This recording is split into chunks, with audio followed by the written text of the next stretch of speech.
চলুন তাহলে মোবাইলে দেখে আসা যাক। আমরা এখন মোবাইলে প্লে স্টোরে যাব। ঠিক আছে, এই যে প্লে স্টোরে গিয়ে সার্চ বাটন আছে, সার্চ বাটনে যাব। সার্চ বাটনে আমরা লিখব এখানে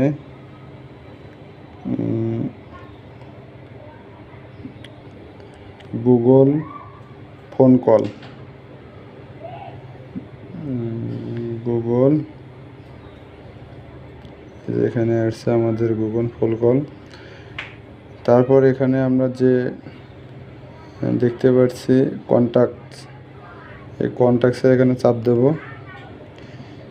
এখানে আসছে আপডেট এবং ওপেন। যেহেতু আমি আগে অ্যাপসটা আনইনস্টল করছি, আপনারা যদি না করে থাকেন তাহলে এখানে আনইনস্টল আসবে, আপনারা আনইনস্টলে চাপ দেবেন।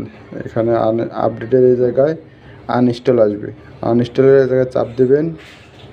দেওয়ার পরে কিছুক্ষণ অপেক্ষা করো, এখানে ওপেন লেখা আসবে, এই ওপেনে এখানে চাপ দেবেন। দেখতে পারবেন তখন আপনাদের ফোনের যে ডায়াল প্যাড আগের মতো ছিল, আগের মতো তখন হয়ে যাবে। ঠিক আছে, ভিডিওটা ভালো লাগলে লাইক কমেন্ট শেয়ার করবেন। আর আমার ইউটিউব পেজে দেওয়া আছে, চাইলে ওখান থেকে দেখতে পারবেন। থ্যাংক ইউ, ধন্যবাদ।